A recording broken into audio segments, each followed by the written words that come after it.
one person who works for a drug task force to see what could tell us what he's seeing out on the streets and how this stuff is getting into the communities. Second, then I thought, we work with families so much on calls and they do not know where to reach out for help. How do I get my loved one the help that they need? If they're willing to get the help, and that's the toughest thing right there, is to get that loved one to want to get help. So we have some people here for the treatment programs to kind of tell us how they're reaching out and getting into our communities in Northwest Missouri and helping people. And then I brought the third person I thought to bring in is our ambulance district. He's going to talk briefly kind of about what if my loved one is using fentanyl, what if they go down and possibly overdose and I call 911, what's the quick things I can do before the ambulance gets here. So our first guest speaker is Cauley. He's a captain with the Buchanan County Drug Strike Force. I've known Sean for several years. He is well known in the law enforcement community combating against drugs. He's also been attached to several federal task force and working out of Kansas City and all up in Northwest Missouri. So he'll be talking to us next. Good evening. And if you can't hear me, make sure just say something. We'll keep this real informal. Try to keep it as kind of moving along as best we can. And you know, if you have questions or anything, you know, just feel free to ask. Don't mind that at all. Like the chief said, my name's Cauley. I'm a captain with the Sheriff's Office out of St. Joe. I'm the commander over the drug unit, the drug strike force, and then that includes the Northwest Missouri Drug Task Force, which includes all of Troop H. So we cover everything pretty much over to like Putnam County, Sullivan County. We have a pretty large area up into Rockport, Tarkio. And then with that, I also have multiple people who are assigned, or that work for me, that are assigned to federal task forces. I've unfortunately been now in law enforcement for way too long, it seems like, but going on almost 25 years. Most of my time has been with the drug strike force. I started out up in Maryville with Nottoway County, actually with the university, but you know, so I pretty much worked the rural areas most of my career. Strike force, like I said, we work a lot with Cameron Police, with your sheriff's departments over in this area, and all the sheriff's offices. Our main role at strike force, a lot of times people think that, you know, our main job is out kicking doors or, you know, arresting people. But what we found over the years, especially as we've seen the fentanyl and heroin really take off in our area, has been that we really try to work with the community. We want to do a lot of education. So if you guys have any type of groups, schools, if it's one person or 500, whatever, we will come talk. Education is the thing we are trying to really look at first. The more education, the more we can get out there. What we're seeing a lot, especially with our overdoses on the fentanyl and heroin, the last couple of years, that's kind of been the drug that's really taken over. Marijuana, meth, you know, our meth has stayed just, you know, marijuana and meth have both really kind of stayed. It's just, there's so much coming in. I try not to get into politics, but with our issues we have at the borders and other areas, the meth and marijuana, they've just stayed consistent. But here over the last few years, we saw the prescription pills really become a problem. At one point, we were working cases in St. Joe. If you go to that area, you know, the area of St. Joe, our Belt Highway, which I'm sure most of you are probably familiar with, there's well over 24 pharmacies on that Belt Highway. And so we were seeing people, we had from Hawaii, and then a lot from the kind of the Northeast, who were doing doctor shopping, fraud scripts, and then coming to St. Joe. We were making, you know, cases just on tons of people that were coming from other areas because the pills were the thing at the time. It kind of transitioned because the pills got so expensive. Then we started seeing everybody switching over to heroin, and then now to the fentanyl. One of the biggest problems we're seeing, and one of the biggest things we're trying to get out to people in the communities, especially with the younger population, is that you have no idea what's, if it's not being prescribed by a doctor to you, you have no idea what's in it. Most of our overdoses, what we're seeing now, and unfortunately in St. Joe, overdoses have become just kind of a daily occurrence for us. The overdose deaths are, on the rise. One of the biggest problems we have in our area is that the disconnect from the law enforcement to the medical side. You'll hear a lot of people talk about HIPAA on the medical side, and that's kind of created some barriers. We've really been working a lot to work on that and to try to do more together with the medical side, and then we've really tried to work a lot with our different resources we have for the treatment side. So, we do the education part. We'll be more than happy to come out. We want to get the information out about that. With the overdoses in St. Joe, what we're seeing, and you'll hear a lot about, are what they call the fake oxys or the fake Xanax. We try to get the information out the best we can. The fake oxys are blue pills that are round that say M30 on them. They're fentanyl. And for us, what we're seeing is those are coming in by the thousands. You'll hear people maybe talk about that somebody has a pill press in your area, or somebody's manufacturing that. 99.9% chance that's not the case. What we're seeing, especially in some of the rural areas, is unfortunately computers, cell phones, and everything have been great for some things, but for any of you that are probably 30 and older, this is my opinion, what you'll notice now is people don't know who their neighbors are. People don't talk to their neighbors. It's all, kids, the younger population, everything is by social media, by chat, and there's just not that communication anymore.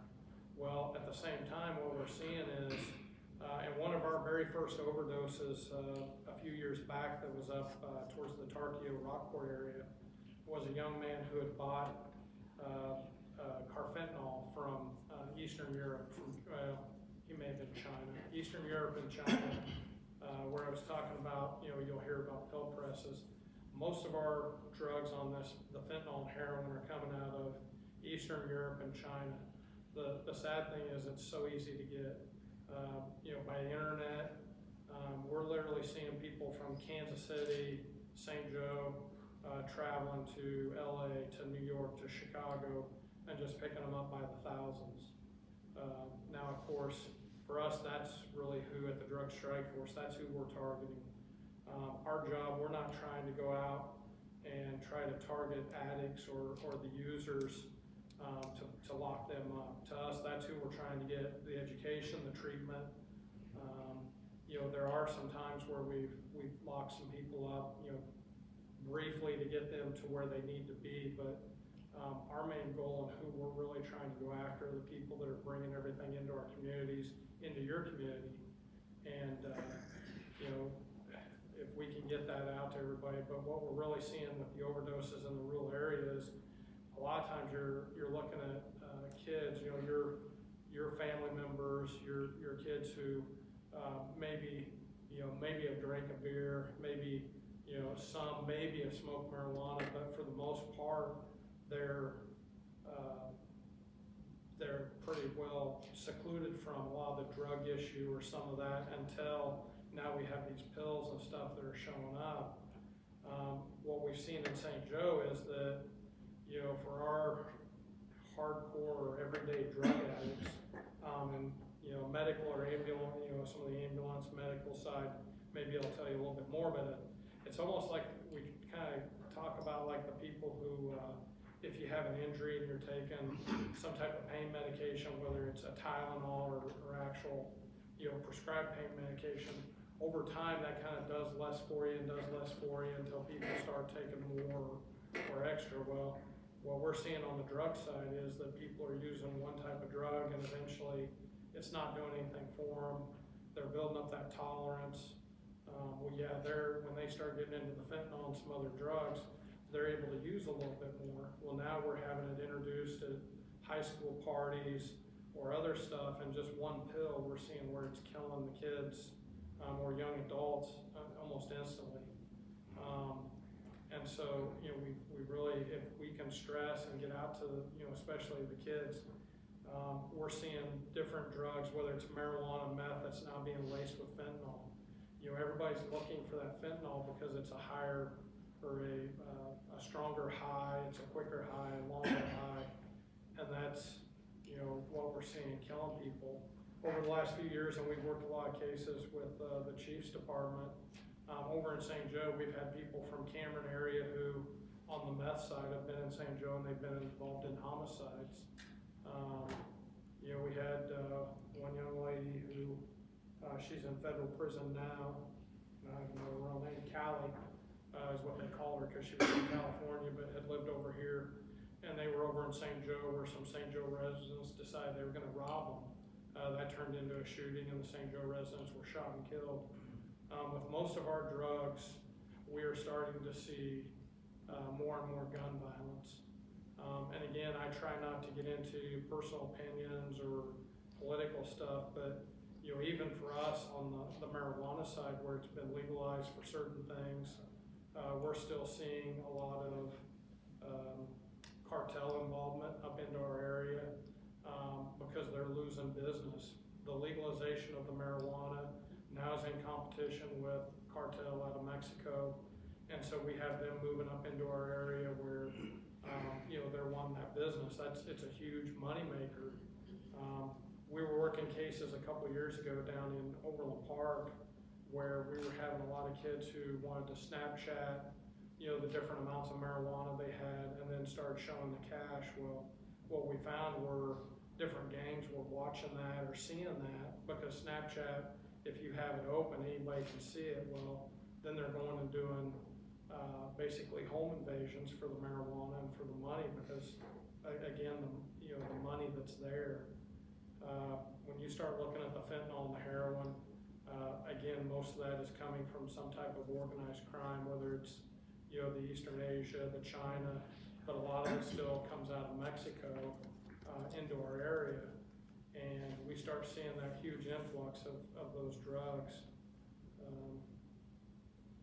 And then, like I said, the education part of the arrest, and then for us, we're really trying to work a lot with our resources in St. Joe who provide the rehabilitation or some type of counseling. Our goal is if we can get somebody off the drugs or away from the drugs, that's obviously what we want to see. Unfortunately, most of the time in St. Joe, what we see is either prison or death eventually. The suicide rates have been up, unfortunately due to drug abuse and the habit. One of the biggest things, that we see, one of the barriers is just the stigma that goes with drug abuse and people not wanting to say they have a problem, parents, grandparents not wanting to see that their child may have a problem. And we just have to kind of really open up as a community and try to help those people. And it's unfortunate that like I said, our overdose rates have, I think within the first weekend, the first was what, on the Saturday of this year. By Monday, we were at 6 overdose deaths and 1 homicide in St. Joe. Our first homicide was, I think at 2 a.m. on the 1st. So within 2 hours of the new year, we had our first homicide. I believe your guys, or maybe Highway Patrol, actually helped us. We caught that suspect trying to flee towards Ohio, and we actually got him stopped here in Cameron, or just before Cameron, trying to get away. And so we're already looking at record numbers, and that's just not what we want to see.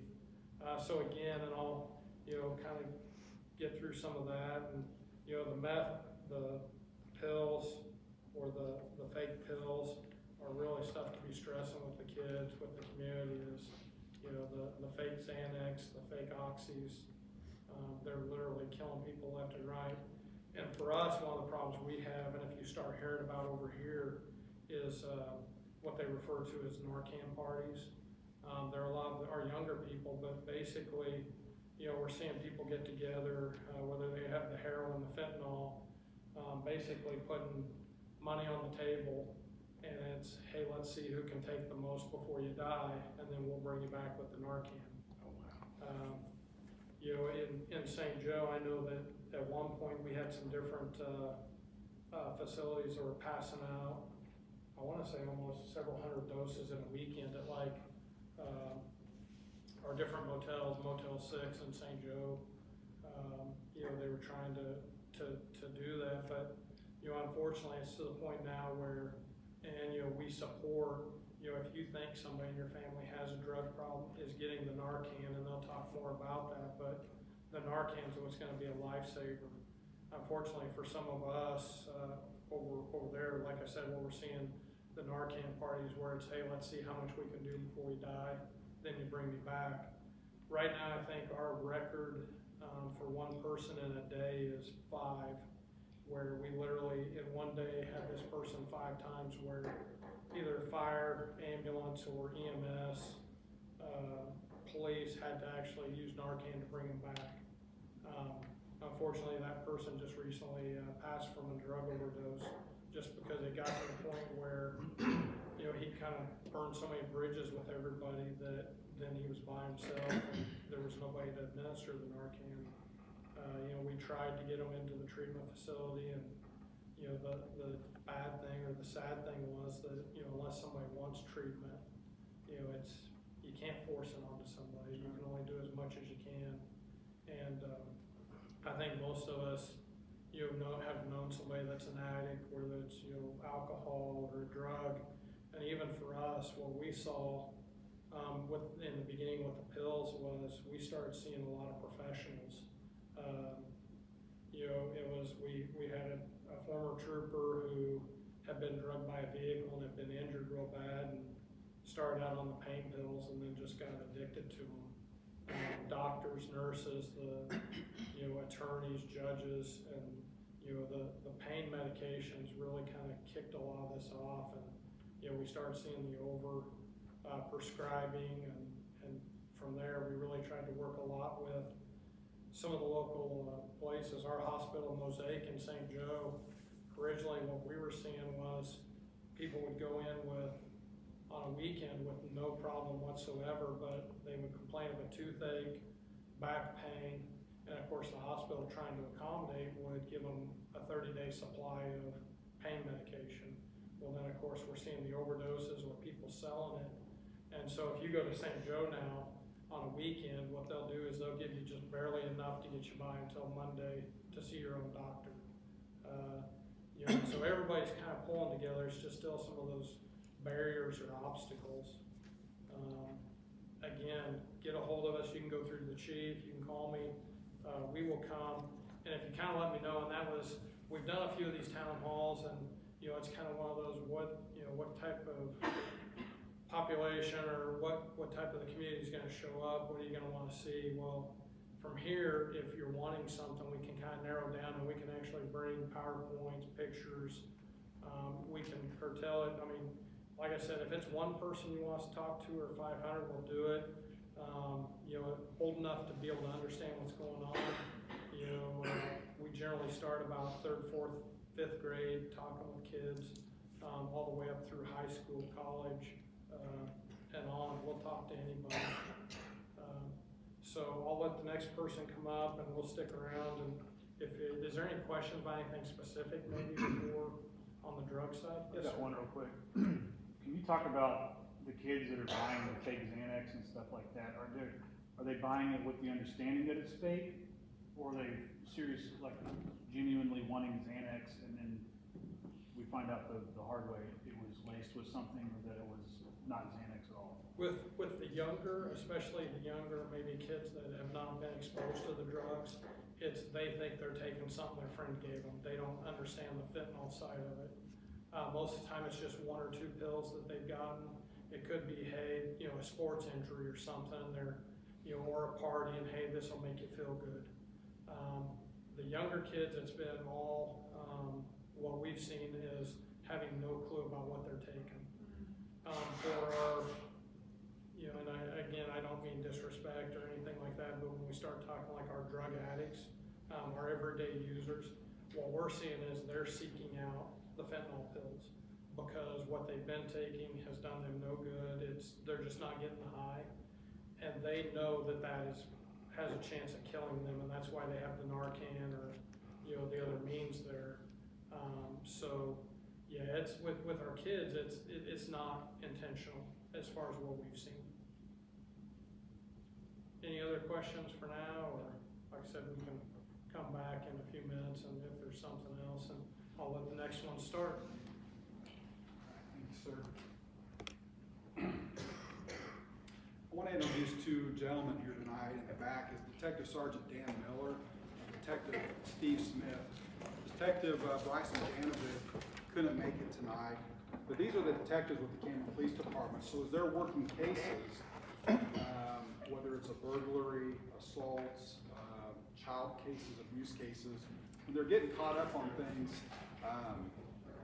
they're working over on all the intel that we get on drug activity in Cameron. So we monitor St. Joseph, we monitor different communities around us to see what's going on. So Sean's been great to work with over the years, and they'll reach out to them and kind of see what's going on there, and we're starting to see something. They say, yeah, that's coming in. One of the questions I got from a parent when we talked about putting this on, she was worried about going to the pharmacy to get her regular medicine. So the misinformation was, is this in the pharmacies? Is this a mix-up in the pharmacies? And it isn't. As Sean said, we've got the regular drugs that people are abusing, but also we're having these pills that are being manufactured in Mexico. So one pill may have a little bit of fentanyl on it, and the next one may be 75% fentanyl, and that's where they're getting into some of these pills. They may take one time, nothing really happens, maybe a little bit, and the next one is so much fentanyl in it. And Nathan Jones is going to talk to us here later tonight about kind of what that happens to our body and everything. So that different percentage, they just manufactured that way on purpose, or? Yeah, so the criminal element, the criminals are making this. Okay. And they're not chemists. Yes, that was the word I was trying to think. So they're just trying to mix it up and do the best they can, but so it's not regulated like pharmaceutical drugs that we get from our doctors and everything else. Now those can be abused too, but some of these pills that they're seeing that are getting shipped in are coming out of Mexico or other countries, and they're not regulated. So who knows how much is in each one? So that's what we're seeing also. The Buchanan County Drug Strike Force, they've been over here working with us on cases. The case that he talked about, St. Joe PD came over and we were helping them find a person in that homicide. So they've been great to work with and great to tell us kind of some of the bigger trends that we're seeing too, that come out into all of our communities. So the next speaker we have is Terry Peterson. He's with Northwest Missouri Health. And I tell you, already talking with him today on the phone and over the few weeks, and then talking tonight, it's really neat. He's going to tell you about all the communities that they're already reaching out to help with drug treatments and stuff. So he'll be our next speaker. Thank you, sir. Appreciate the opportunity, Rick, to speak in front of everybody. This will be the third community town hall meeting that I've been a part of. Unfortunately, and I don't know if that's the case here, we've had these meetings after we've lost a teenager because of these darn 30s. And I get pretty passionate when I start talking about losing teenagers, because I was in education for 32 years prior to working with Northwest Health Services. As you mentioned, my name is Terry Peterson. So, you know, this kind of thing is, it disrupts small communities, rural communities, and has a major impact. Sean Cauley, who just got done speaking, had talked quite a bit about fentanyl. I have 3-page handout on the back on a chair. When you leave, and I brought 25, and they're in color, so they look nice too. But when you leave, you need, seriously, all of you, you need to take one of those. It's great information, different and varied types of information on fentanyl, As Sean alluded to, the different pills, 4 out of 10 will kill you. 40% of these, what we call M30s, 4 out of 10 have enough fentanyl in there to kill you. So, just kind of keep that in mind. And it's got a lot of great information. Short, informative pieces, but I do encourage all of you to grab that. Also back there, I've got little handouts. If you know of anybody that needs help with an opioid addiction problem, and I'll talk about our program in a minute, I have information on our excuse me, medication-assisted treatment program, which is set up and designed to help folks with an opioid addiction problem. So just do keep in mind, they're back there. Do take one of those before you leave. They're really, I even enjoyed reading them. If I enjoyed reading it, you will too, and it's very informative. Prior to me saying MAT, or medication-assisted treatment, how many in here, and I'm assuming I'll get the same answer, how many of you have ever heard of a medication-assisted treatment program? I stand corrected. We've got a half a dozen in here that had, because in Holt County and in Livingston County, when we presented also, there were very, very few that had ever heard of that. So we've had our program, we set that up in 2018. So we've existed for 4 years, and we were one of the very first federally qualified health centers to start this program, and things have really evolved. We've gone around the state and trained other community health centers and other federally qualified health centers in getting their MAT program started, because there's a lot of stigma and a lot of stereotypes that parents, grandparents, and unfortunately when you start creating this kind of program in a medical setting, even your nurses and your doctors, your prescribers, providers, didn't want anything to do with it. And then once they understand the program, as I'll talk about, we're up to now, I think we've got like 8 different clinics that offer a MAT program, and we have 10 different providers that are what we call data waivered providers, along with their nurses, that provide this medication-assisted treatment. So what is it? If someone's got an addiction problem, they can call our office.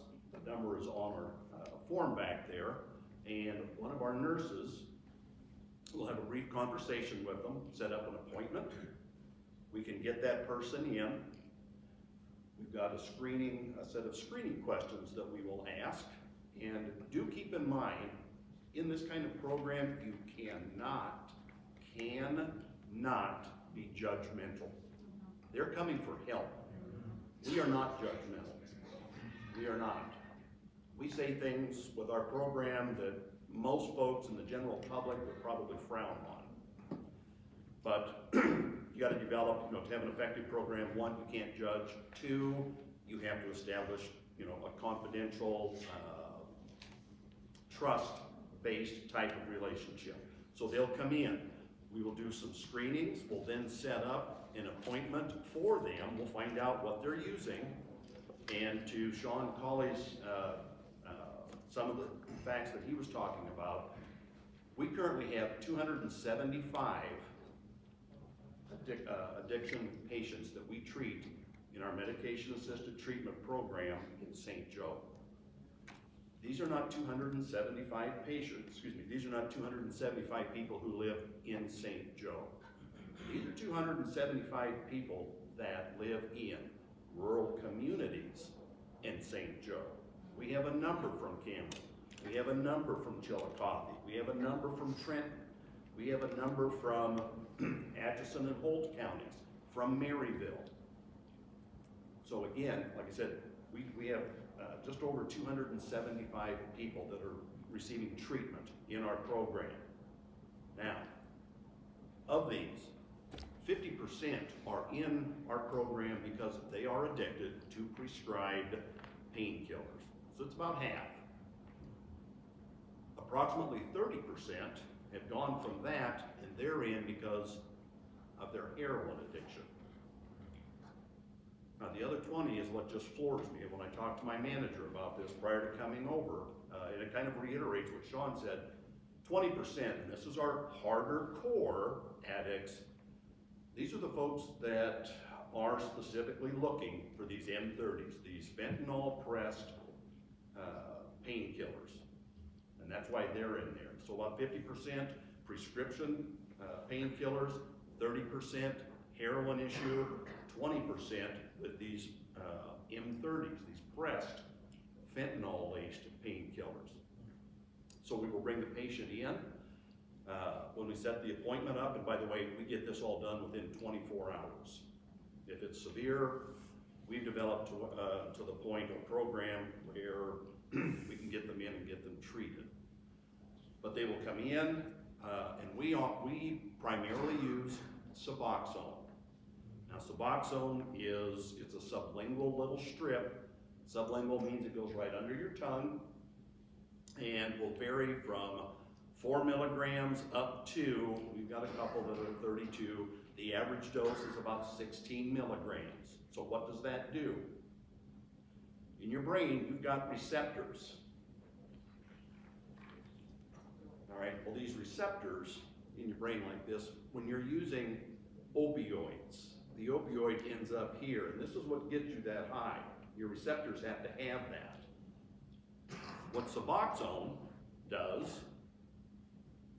in the proper dose, it basically goes in and covers that and levels them out. There's no high. When we have them on the right dosage of Suboxone, and by the way, it's a 5 to 10 minute session. They're not in here for a half a day. Although when we started, that was the norm. That's not the case anymore. That Suboxone goes right on top and it covers those receptors. So they've taken the thing with Suboxone, you've got to take it daily, so there's a little bit of responsibility on the patient, which is good. They're there because they want to, so it covers. So if they've had that Suboxone and they want to go out and do heroin, they're not going to get anything out of it. No buzz, no high. That receptor is covered. Now, as I mentioned before, the folks that come in to this program, then, we'll get them in within 24 hours. They are there. We monitor them the first time, which is what we call an induction. We'll monitor them for 15 minutes if they're most folks that we have that come in anymore, they're not rookies. They've already done everything. Most of them are familiar with Suboxone. And that's why we're able to shorten it down. But if it was the very first induction, that can take up to a couple of hours, but we might have 2 of those a year. Most of these folks know what they're doing before they ever get to us. So, with that in mind, we'll get them taken care of, we will get them stabilized. They are to come back in a week. Once we have them so they'll come back in a week, generally speaking. We will go 1 week, 1 week. Every time they come back, we administer UDS, urinary drug screen, and we have that process so we know what they're doing. And of course, when they come back, we'll have the results. We'll see what's in there. We'll talk to them. And again, like I said, the nurses and the providers build that trust relationship where they are free to talk, to the provider and the nurses about how the week went. Were you okay? Any issues? Did you come close to relapsing? 30% are going to relapse. So do we kick them out of our program? No, we do not. We allow them back. But they've got that trust where they're going to tell us, hey, I relapsed. It was a heroin weekend. Come back in, we're going to get you started again. But 30% are going to relapse. But we'll go a week, they're back in a week. If everything's fine, stable, the UDSs are fairly clean, I said fairly, rarely are they going to be spotless. Because if they're doing opioids, there's going to be probably some pot, some marijuana, shot of meth. They all have their different, what we call, drug cocktail of choice, their own little mix. So, but 1 week, if everything is kosher, they're stable, we're comfortable, they're comfortable, we will then bump that to 2 weeks. So we'll go 1 week, 1 week, 2 weeks, and ideally, we want to get them up to a month. We have some patients that have been with us for well over a year where they really don't need to come in any more than 2 months. We still make progress calls with them or to them, but they've gotten themselves to where they are stable. Once they're stable, and this could be like after the first week or after the second or after the first month, that is when we encourage. We do not mandates, there's a word for us right now. But anyway, we do not mandate therapy. We encourage it. Generally speaking, there's going to be some kind of trauma with most folks that have an addiction issue. So we encourage it. It is not a mandatory part of our program, and research has shown that there's not a higher rate of success or relapse with therapy as compared to not having therapy. I think, however, I'm kind of old school. I think it's still really important, but it is not something that we mandate and we would lose a patient over. And when I say lose a patient, I mean lose a patient. We're going to boot them out because they missed a therapy appointment. Boom, they didn't get their medication. What are they going to do? They're going right back on the street. They know their folks. They're going to shoot up. They're going to look for these pills, and you've lost them. And we don't do that. So that's part of our program too. We do offer 24/7, and it's through an app, peer support programs where they've got immediate access 24/7 to a peer support specialist. And this is someone who has been trained in counseling that was a former addict. Peer support specialists. You Matter is the name of the app. And all of our clients or patients that come in, we give them that. We try to get them set up. If they're ready for it, that's great, but it's 24/7 help. And it's there for them if they need it. So again, our goal is eventually to have them healthy enough, healed enough, both physically and emotionally, to where they don't need Suboxone anymore.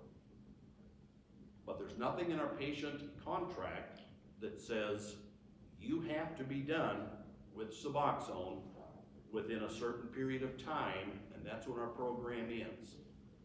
It's not. We don't. We have had patients that have come in and told us, hey, I don't think I need it anymore. And they, generally speaking, our nurses, we've got 3 great nurses.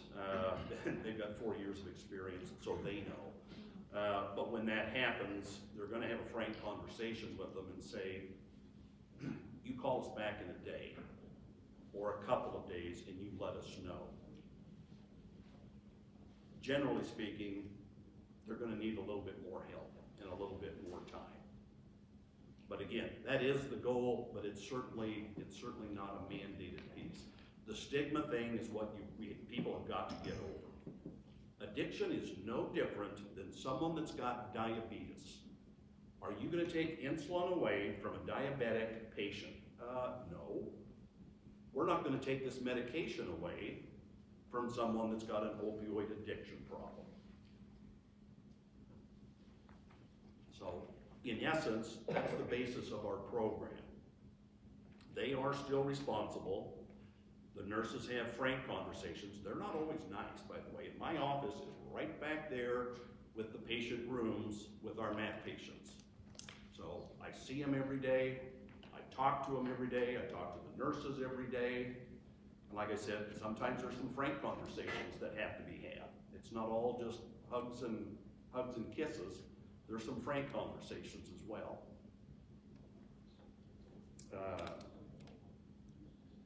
Like I said before, we have clinics, obviously in St. Joe. We have it in Hamilton that offers this service. We will soon, in May or June, have another clinic in Chillicothe that offers this service.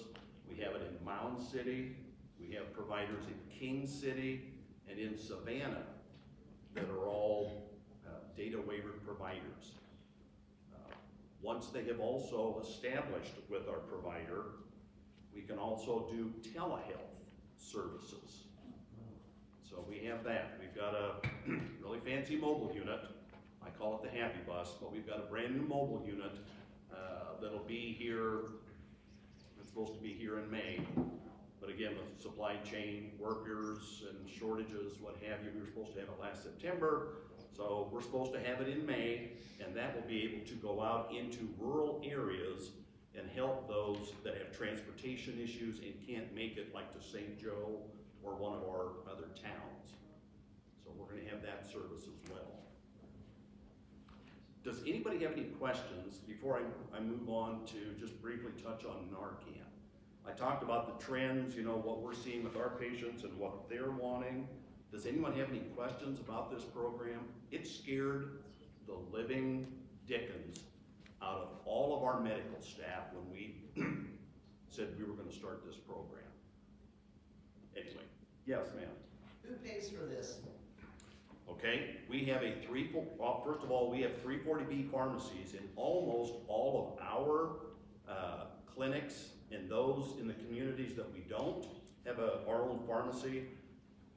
We have not contractual agreements, but we've got 340B partners. Most of them are with Rogers Pharmacy. Now, the patient is responsible for paying for this, but as a federally qualified health center, we have sliding fee scales, which $25, $35, $45, or $50, depending on what level of income they've got. That's what they would pay for the visit. We also have a medication assistance program that we have gotten through federal grants that will take care of, for a limited amount of time, 90 days, their medication. It's our hope that by after 90 days in our program, stability will have been reached, they're going to be working, they're going to have progressed to that point. And we, after 90 days, we have never booted anybody out of the program. If they still needed help, and they were still being effective in our program. But as an FQ, we don't turn anybody away based on funding. That's a great question, though. Any other questions about the program? You said federally Qualified health center. qualified, so does that mean that state to state there are programs like this in other states as well? Sure. Yeah. Right. Yeah. We serve everybody. Medicaid, Medicare, commercial insurance, private pay. One of our clinics in St. Joe's primarily dedicated, our downtown clinic, primarily dedicated for the homeless. So, you know, we serve the underserved. That is what we do. And this medication, does it help curb the, you said it blocks it, so does that help start to curb the addiction? urge, correct. The urge? Correct. And then after that, after time, it becomes more of a mental. Yeah, and that's when, once they're stabilized, stable, Yeah, that's when the therapy, I think, is really important. correct. And it can be from a professional counselor, it can be from a peer support recovery specialist, it can be a faith-based pastor. That part is, I don't want to say overlooked, we don't overlook it in the counties that we serve with this program, but faith-based assistance is also a big piece in a more holistic type of approach. Okay, and then maybe another question is how would a faith-based program like get connected with you guys so that they can be accessible to someone who says, hey, I think I need a little bit of help? I didn't get you a script beforehand, did I, on questions to ask me? No. Okay, funny you should ask. All right, first of all, ROAR, R-O-A-R, roarmo.gov is a website. We got $1 million grant a couple of years ago to help serve for opioid abuse, opioid addiction, 5, and it had to be rural communities. So we're in Holt, Atchison, Nottoway counties, a little bit to the west, And over here, we are in Livingston County with Chillicothe and Grundy County. In all of these counties, we've got what we call a core group. We have local law enforcement, we've got the ambulance, EMT folks, we've got the county health department, law enforcement, and then the local hospitals.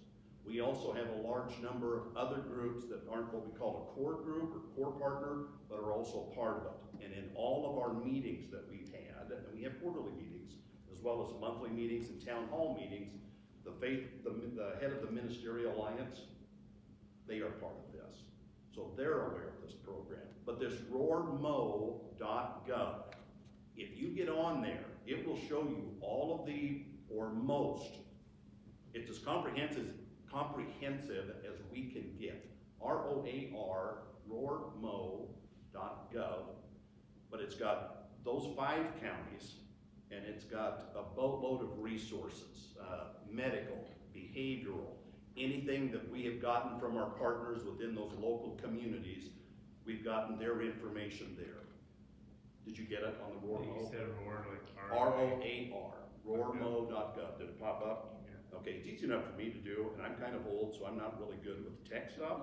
So it's easy for me to navigate, but it's a great resource for all of the resources available in your county area. And I guess my question is, how does the faith-based become a resource available? Do they fill out? First of all, we make sure that our patients are aware of this. Sure. And we get that information to them when they come in. Sure. Obviously, we've had meetings, of course, with our different churches at the meetings that we've had. Okay. So we've connected them that way, both face-to-face and then also on the website. Okay. Yeah. Okay. Great question. Any other questions? Okay. Just briefly, are most of you familiar with Narcan? Yeah. Is there anybody here that doesn't really know what Narcan is? If everybody's pretty familiar with it, Nathan, I'll probably let you go ahead because mine's kind of a basic introductory type presentation. For those of you that haven't, it's simply a nasal looking spray type of device. There are 2 doses in a box. If you happen to come up on somebody that has overdosed, and Sean had talked about what that looks like. 1, they're going to be unresponsive. Breathing is going to be sporadic at best.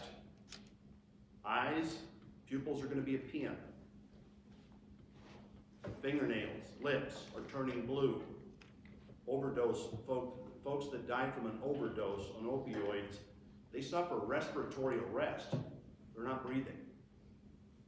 And they're unresponsive. So if you come up on somebody, or you happen to be in that situation, or you know of somebody that could potentially be in that situation, have this, for heaven's sakes.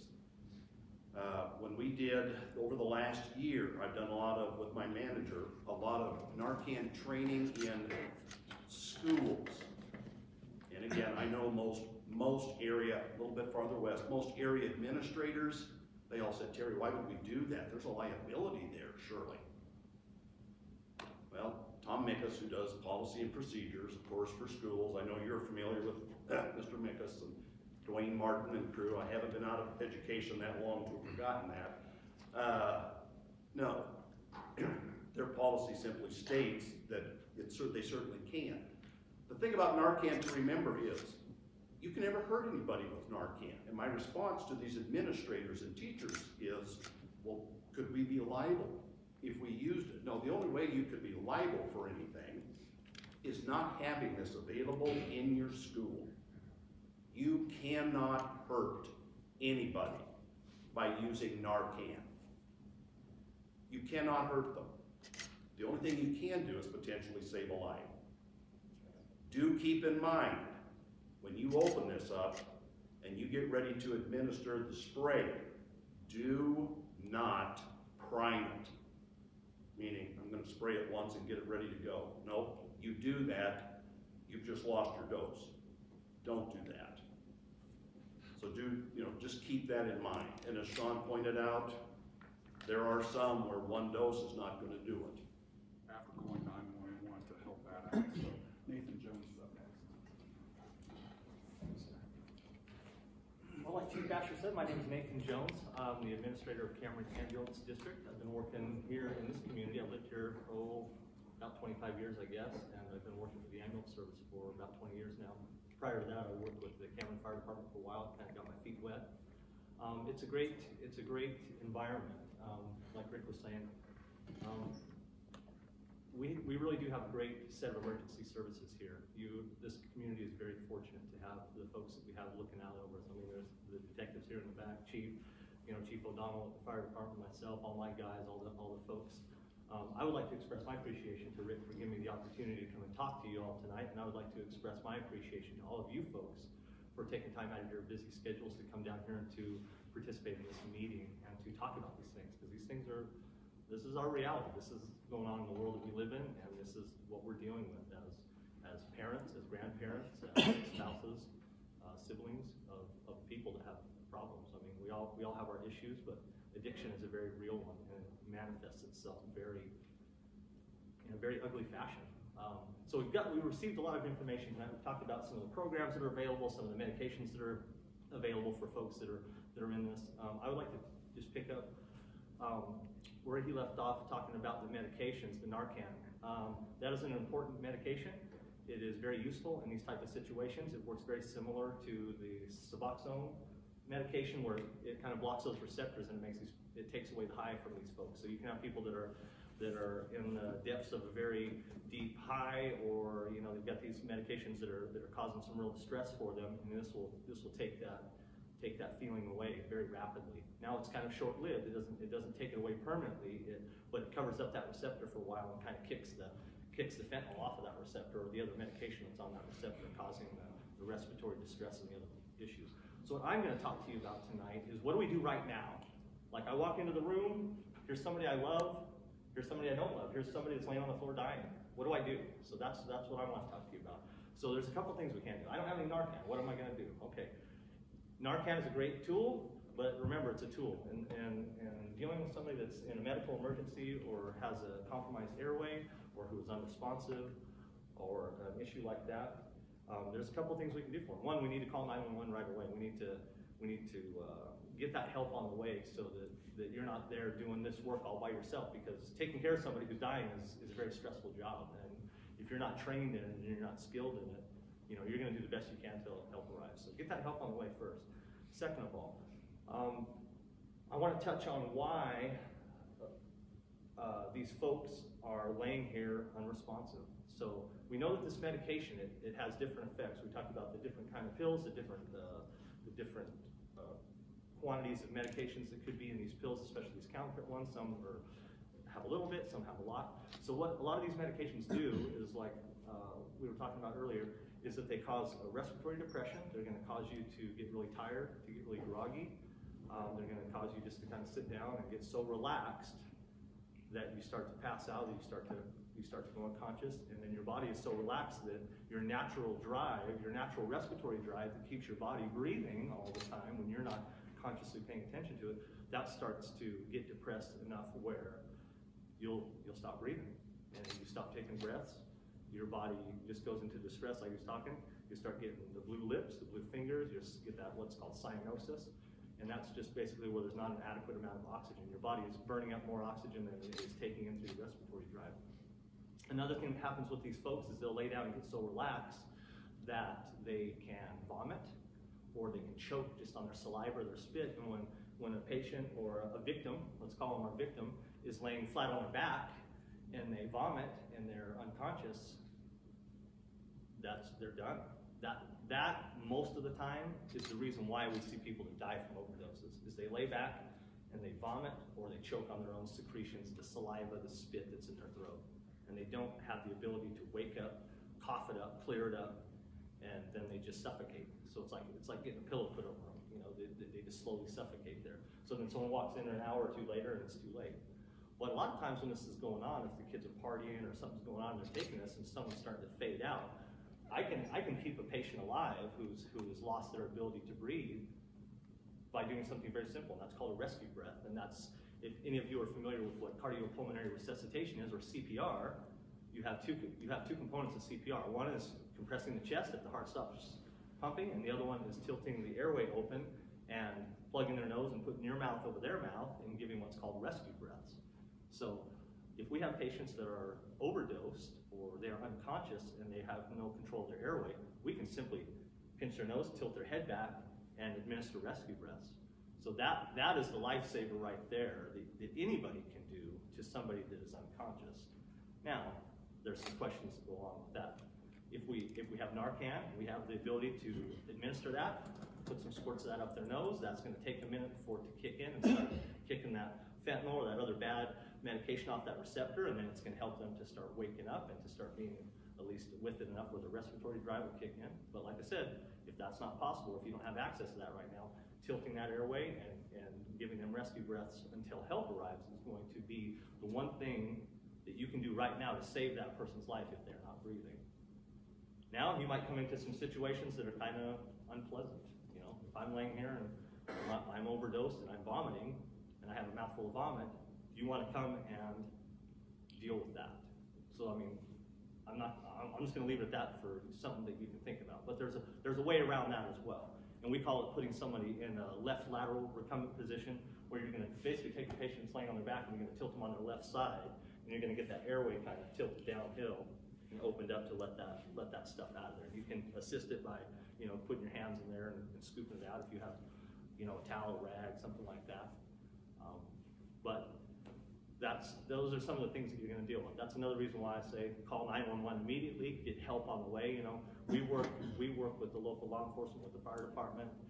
Those guys have AED kits, and we train them on how to use what we call a bag valve mask. It's basically a breathing mask. You've seen them on TV shows or in real life, where they put a mask on somebody's face and it's like a big balloon and they squeeze it, and that puts air down into their airway. So, you know, we have responders, we have our first responders here trained to do that as well. But if you arrive on scene and you need to do something about that, you walk in on a child, a grandchild, a loved one, a friend, spouse, somebody, and they're not breathing, you know, tilt that airway open, call 911, tilt that airway open, and start breathing for them if you can. I mean, if you possibly can get down there to do that, that's going to be what you're going to do to help save their life.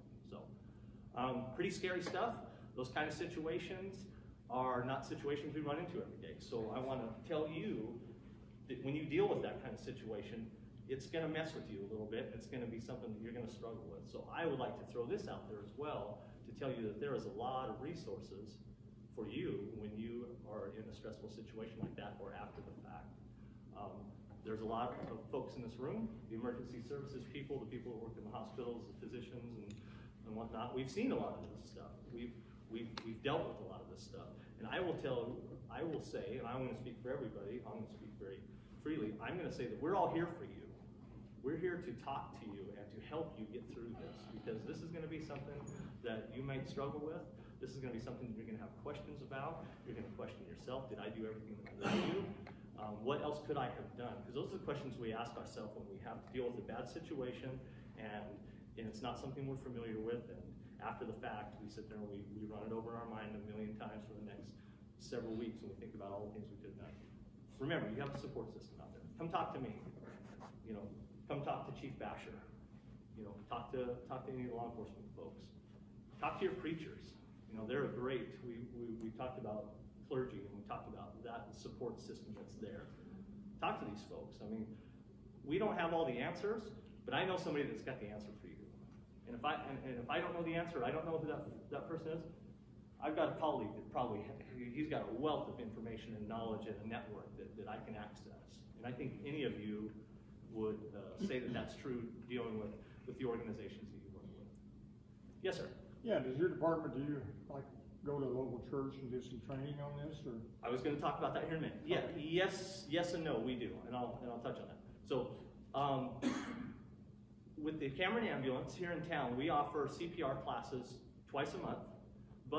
And those are classes that for a pretty significant discount, you can come in and get CPR training. You can pay to do that, and we can issue you a card that's good that you can take to your employer or to whoever else to show them.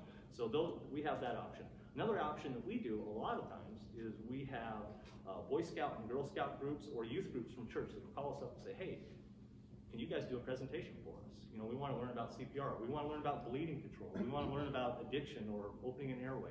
We want to learn about these things. We say, great. So we'll put that on the schedule. We'll invite you down to our facilities. We typically don't go out into the churches and into the things, but we have a nice training room down at our facility. We also have the training room up there at the PD and the fire department that they're more than happy to let us use if we have a larger group than we can accommodate. But we actually had a Girl Scout group that came in this week. I think it was Monday night. They came in and they were at our station for about an hour, and they went through all that stuff with one of my guys who is a former educator. So we do have those, and I was going to say, if any of you all here would like access or information on any of that, please call down to the ambulance service. If you can't remember our number, call down to the police department. They'll get you in touch with me, or stop by. We're right there on Walnut, just south of the big purpley pink Chinese joint there, just south on the south end of town. Come in and talk to us. We're happy to do what we can to accommodate you, because what I have found in the years that I have been doing this for a living and have been serving this community is that education is the biggest thing to help combat these issues that we have. Because, you know, why are these kids eating these pills and not knowing what they're eating? Because they have an idea in their mind of what they're doing, and that's really not what they're doing. So a lot of it's education. They don't know the dangers of it. You know, I talk to my teenage daughter about this regularly. You know, we talk about this at the dinner table. You know, this isn't, and I think that that's something, in my opinion, that we could all do better as people is to just talk. It's okay to bring this stuff up. I mean, a lot of people go, oh, this is taboo, we don't want to talk about it. It's like, no, this is how you save lives, is you talk about it. I mean, you don't have to give all the gory details, you don't have to be inappropriate about it, but you can express to somebody, you can say, you know, I care about you and your well-being. I'm here for you. I have resources for you, or, you know, this is the dangers of addiction, you know. Make that connection with people. Talk to them. Tell them how you feel about it. You know, I know that, you know, when Rick talks to me and he expresses his appreciation of me as a person, you know, he'll say, you know, I appreciate what you do for me. And he talks to me, it's like, that builds my rapport with him. That builds my relationship with him. That builds my trust with him. And we've been talking about that tonight. The trust that folks have to establish with the care providers that help take care of them. That's something on the ambulance service that I've noticed over my career here is I have a lot better success doing my job and helping those, even though sometimes they might not want any help, but they don't know what else to do because they've made some bad decisions and they're addicted, or they got these other issues that they're ashamed of. I mean, most of these addicts aren't proud of what they're doing. You know, it's a behavior that they've come by or have reclused into throughout their lives because of the circumstances and the things that they've dealt with. But if we can build that rapport with them and let them know, you know, we're here for you, we care for you, we care for your well-being, you know. I'm not happy with your choices. You're not doing smart things right now, but we're here for you. If we can try to establish that rapport with the people that we go to church with the people that we go to work with the people that come over to our house and hang out with our kids, and those types of folks, we can sure make a difference in the world. So that's what I've got for you. You know, I would be happy to have you all come down, bring your kids down, bring your groups down, your youth groups, any people you want. Come down, we'll go through this stuff with you, we'll talk to you about it. Even if we don't do a certified CPR class where we go through the whole 4 hours and teach you how to do all this stuff, we can bring you in for an hour and talk to your youth about, you know, educational, like what to do if you find mom or dad or brother on the floor and they're not breathing, you know, just those simple things that we, you know, if we talk about this and put this in these kids' minds that, you know, situations are bad sometimes when we find them, don't run away from that. Because from what I've heard a lot of times with these overdoses, these kids will be partying, something will be going on, somebody goes down, everybody goes, oh crap, I don't want to be involved in that because we're all going to get in trouble, everybody's going to get arrested and go to jail, you know, I don't know that guy all that well, I was just hanging out with him, I'm out the door, you know, and that's what happens. I mean, let's face it, how many of us, when we were kids and we were partying and the cops showed up, that we all, you know, were bailing out the back door, okay? And I'm going to defer this over to you for a second, Chief. Can people be prosecuted who are trying to, in good faith, help somebody that's in a bad way from a drug overdose or something like that? Can you give me any clarification? So they did pass a law a couple of years ago where if someone is at a house and someone does overdose and they call 911 the police, no one gets charged. So they did pass that law. So, Wait, I couldn't hear that. Couldn't hear that. Say that again, please. Yes, they passed a law a couple of years ago that if people are at a house or wherever, if someone overdoses and they call 911, no one gets charged on that. They don't want that stigma that, hey, I'm gonna get in trouble, so I'm not gonna help out. So yeah, it was something they just passed. So, and that's great information to push out there to any kids that you know that are in that age, you know, your high school kids. Say, hey, by the way, you know, if one of your friends is partying and makes a mistake, you know, don't bail on him, call 911. They need you. They need you at that time, and impress upon them how much of a difference they can make in the world, you know. Talked about a minute ago about, you know, all we can do is save a life, you know, administering the medication. Let people know how important they are and how important their role is in making sure that the people around them stay safe. You know, a lot of people like to go, well, it's not my problem, or they don't want to pay attention to it. That's the wrong thing to do. We need to be paying attention to it. We need to be looking out for each other as people, because there's all kinds of problems in all walks of life and with all people, and we're not immune to it just because we're a small town, you know, probably even more so. There's not a whole lot of stuff to do here. The kids get bored. They do silly things, you know. That's what kids do. Yes, sir. Question about Narcan. Is this something that just any average Joe can acquire and keep in like their vehicle or an emergency kit or something? To my understanding, yes, you can buy Narcan over the counter now. Is that, or Go do you? to pharmacies, it's Yep. a little on the pricey side, probably about $115. So it's pricey. There's probably resources. I mean, There's can they? also, if you don't have an expiration date on that, you see, if you exceed like 95 to 100 degrees, or if it gets down to, I won't say freezing, but close to freezing, you have to take almost a year off of that expiration date. It does affect, it will affect it. Yeah. So it is something you can just acquire freely and You can buy legal to that. possess. Correct. Yes, because this is not an abusive type medication. Right. It provides no way to get high or anything. That's why I'm saying you can administer all the Narcan you want. It's not going to do anything to them, because basically it's blocking that receptor site, so the other medication can't be on that receptor site. So That's what Nathan said, just a simple slogan. Don't run, call 911. If you can just remember those 4 words yeah. with any kind of overdose there, don't run, call 911. So maybe you answered that, but where can you get this at? Typically pharmacies. I mean, you could go to about any pharmacy. I'd say call around that. Another thing I would do is I would start doing some checking online. We have an awesome resource nowadays, the internet. You can find anything on there. And I was going to talk on that just a little bit. I'm going to answer your question here in just a second. You know, you can do some looking on that. There might have some programs or stuff out there where you can apply and get that stuff. I mean, there's grants and programs for everything nowadays. I was going to say, like, as far as the internet or that kind of stuff goes, that is also a great resource to say, how do I open an airway? How do I do CPR? What do I do if someone, you know, go home and Google those things. Kids nowadays, they love to, instead of some guy sitting there talking at them, or most people, they put it on a screen and give a demonstration for them. A lot of people pick up on it. A lot of people are very receptive to that. So, you know, use that tool in your churches and in your schools and in the places that you go. I mean, it's a great resource. And everything's on there. You want to know how to do anything? Google it. Yeah. Yes, sir.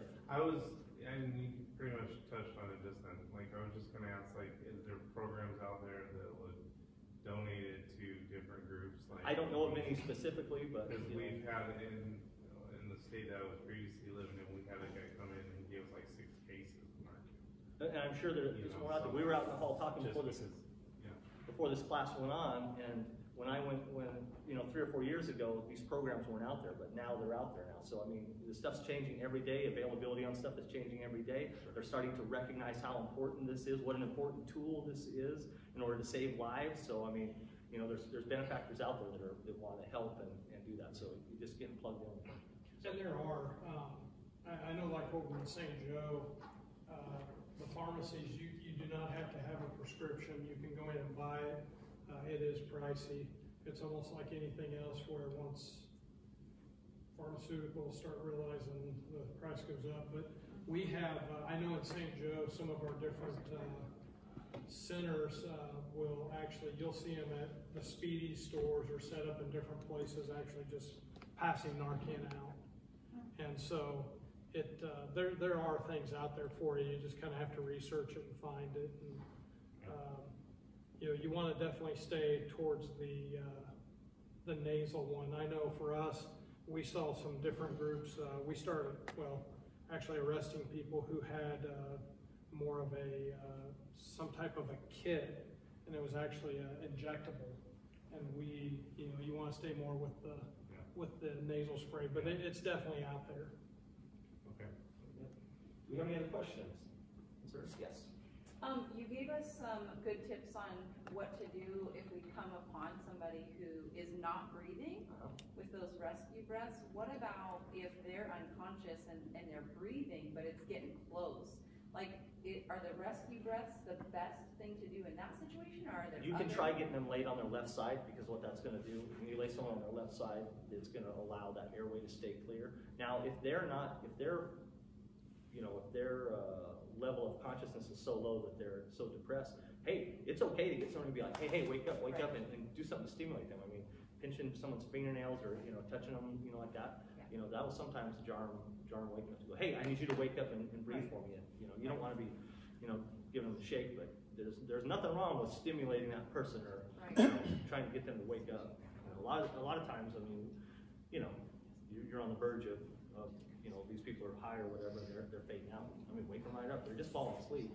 You know, if you need to. I mean, if it's getting to that, if it's that dire, don't be afraid to smack them around a little bit. I mean, hey, it's better than them dying, right? So, good questions. Anybody else have any questions or anything we've talked about that we can clarify a little bit? Okay. Well, again, I would like to express my appreciation to all y'all. You know. You guys are the link, you know, you guys are the ones that are out there putting that information out there, so don't be afraid to do it, and please lean on us, lean on your emergency services here in Cameron. We are here for you, you know, give us a call, stop in, we're here for you. So, if you come up with anything after this, give me a call. Thanks. Well, that concludes everything for our program tonight, or our town hall meeting. Sometimes when I get into go to meetings and stuff, I'm not a group talker, I'm a one-on-one person. We're going to be hanging out here a little bit afterwards. Please come up, talk to the detectives, talk to our presenters, and please help me give a round of applause to our presenters tonight for everything they're doing.